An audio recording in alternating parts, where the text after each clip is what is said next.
You probably forgot that this guy's the NCAA's all-time rushing touchdowns leader, and he's not even a running back. In case you forgot, this is Keenan Reynolds, and he was absolutely absurd at quarterback for Navy, albeit a little bit undersized. By the way, these helmets are incredible. Standing at 5'9", 190 pounds, many schools passed on their recruitment of him as a quarterback. I mean, Memphis and Vanderbilt wanted him to play wide receiver, but a scholarship never materialized at either of those schools, even as a wide receiver. But there was one school that was absolutely perfect for Mr. Reynolds. But first, if you love the deepest sports lore stories, drop me a follow. You see, that school would be Navy. Insert the triple option. If you didn't know, there's something you should know about Mr. Reynolds, and that was that he was a student of the game. He dove into the playbook. And well, Navy had a bit of a rough start in 2012. They started 1-3 heading into the Air Force game. It just so happened that early in the fourth quarter, Navy's starting quarterback, because Keenan was not starting then, went out with an injury. And in comes Mr. Reynolds, who completely takes over and wins the game in overtime. And from that point on, he'd be the starting quarterback for the midshipmen, who, by the way, haven't had a freshman starting quarterback since 1991. Let me tell you, that was a good decision. He was absolutely electric. In 2013, in the game against San Jose State,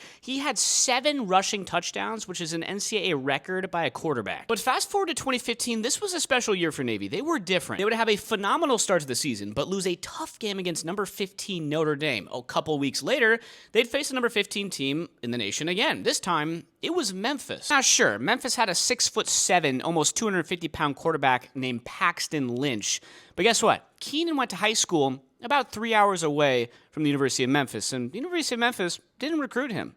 Navy obliterated Memphis. All of a sudden, Navy was nationally ranked. I think they got up to number 16 in the nation. Now, unfortunately, they would lose to Houston. He would then get the job done in the Army-Navy game, racking up 136 rushing yards and 2 touchdowns. He was a perfect 4-0 against Army, and would finish out his career with one of the most impressive resumes one can have. I mean, here's just a few of the many records that he broke. He has the most rushing touchdowns in NCAA Division I history. He also has the most rushing yards by a quarterback, and also holds other quarterbacking records that include the most career rushing attempts and touchdowns, and most rushing touchdowns in a game, and would finish that season 5th in the Heisman Trophy voting. But let me remind you, it is wild that